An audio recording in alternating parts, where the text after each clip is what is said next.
Hi guys, 2035. today Really, the free trade agreement would be the foundation of our new teacher Canada-Philippines strategic is partnership. from Together, DIY. we're launching a new era of I cooperation, already made deepening our one, collaboration so in trade I'm and gonna energy, bring it with you defense, and guys. tourism. It's supposed to be a squishy. And we had 4 more, but I only got 2. Oh well, I will just roll it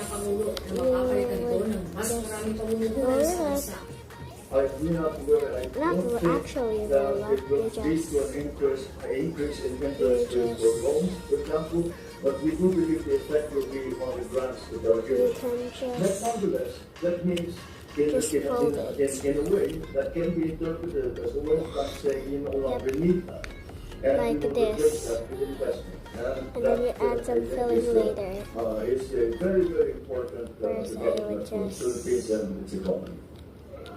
Pagkatapos ng kanilang pulong, bumisita sila Marcos at Carly sa kauna-unahang branch sa Vancouver ng isang kilalang fast food chain sa Pilipinas.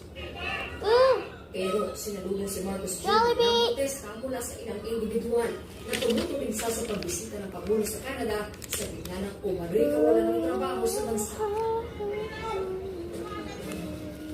Bernadette, mabanggit namang din natin na nagpasalamat din si Marcos kay Carly sa kanyang pagsulong sa rules-based order sa South China Sea, yung pagkilala sa 2016 arbitral ruling at doon sa dark vessel already 1 program ng minute, Canada na nais din ni Marcos Jr. na mapanatili sa karagatan ng Pilipinas. Mamaya, Bernadette, dito sa oras dito sa Canada, ay magkakaroon ng sunod-sunod na business meeting si Marcos Jr. kasama yung mga kumpanya sa sektor ng critical minerals, din sa information technology. At makikipagkamustahan din siya sa ilang miyembro ng Filipino community dito sa Vancouver. Bernadette. girl.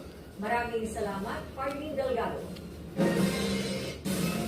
Naaresto na ng mga otoridad ang pangunahing suspect sa pagpatay sa 4 na miyembro ng isang pamilya I sa almost Josefina forgot about Zamboanga that. del Sur, Huwebes ng umaga.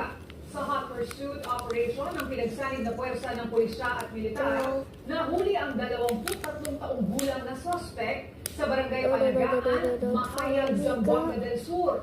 Bukod sa pagkakadakip kaugnay ng pamamaslang, inaresto rin siya sa ibang kaso nito na qualified theft at theft.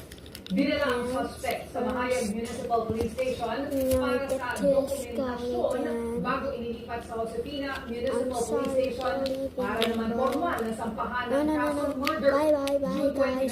Talk to you later. natagpuan ang labi ng mag-iina sa kanilang bahay sa barangay Litapan,